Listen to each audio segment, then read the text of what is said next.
Heating up with phase 1 polling already done and the state preparing for second phase of polling on November 17th. Both the BJP and the Congress have pulled out all stops, deploying heavyweights to campaign in the high-stakes battle.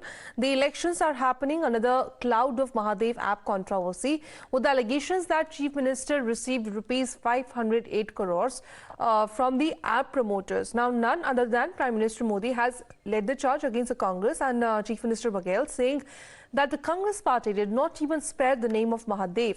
CM Baghel has refuted all the allegations in an exclusive conversation with Times Now. Listen in. पहला सवाल यह है कि सबसे बड़ी चुनौती आपके सामने अब क्या है अगली 70 सीटों के लिए?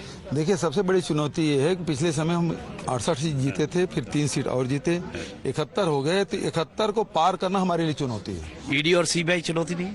अब वो तो भारतीय जनता पार्टी की विंग है, उसके ईडी और भाजपा में कोई अंतर थोड़ी है, दोनों एक दूसरे के पूरक हैं और हम लोग पिछले 3 साल से झेल रहे हैं। सर, अभी घोषणा पत्र हमने देखा, उन्होंने 3100 कर दिया समर्थन रेट, जो धान के लिए आपने 3200 कर दिया।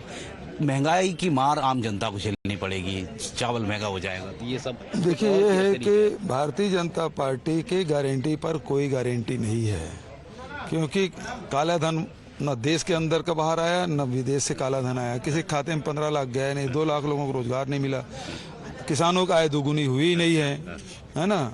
ट्रेनें अलग बंद है, प्लेन अलग बिक रहा है, फैक्ट्रियां अलग बिक रहा है, बंदरगाह अलग बिक गए, तो सब कुछ तो बिक रहा है।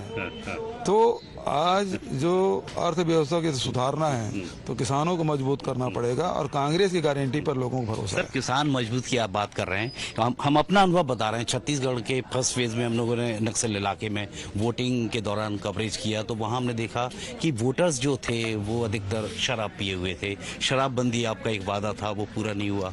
इस बार देखिए, आदिवासी क्षेत्रों में, खासकर अनुसूचित क्षेत्र में पेशा नियम लागू है, पंचायती राज लागू है और वहाँ जो ग्राम सभा है वो सबसे ताकतवर है। वो उस निर्णय वो उनको करने का अधिकार है, वो जो चाहे निर्णय कर सकते हैं, जो संविधान के दायरे में रहकर।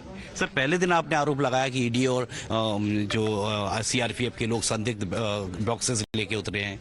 दूसरे दिन कैश पकड़ा जाता है भारी मात्रा में। तीसरे दिन आपका नाम ईडी की प्रेस नोट में रख दिया जाता है। चौथे दिन यूए से वीडियो वायरल हो जाता है। ये सब कुछ फिक्स्ड है या कोई आधार है इसके पीछे? सर, मैंने जो बात कही वो सही निकला। पैसे आए और एयरपोर्ट के रास्ते में ही होटल में पकड़ा गया। वो पैसे किसके हैं और गाड़ी किसकी है और वो जो पकड़ा गया कौन है? वो भारतीय जनता पार्टी कार्यकर्ता है। गाड़ी वो भारतीय जनता पार्टी बड़े नेता के भाई का है और पैसा भारतीय जनता पार्टी। सब ये प्रायोजित है, जानबूझ? बिल्कुल प्रायोजित है। तो सर, अगर ये प्रायोजित है तो 70 सीटों पे चुनाव है, तो फिर आपको समन भी मिल सकता है, गिरफ्तारी भी हो सकती है। ये कुछ भी कर सकते हैं, वो संविधान के बाहर जाके कुछ भी कर सकते हैं, है ना?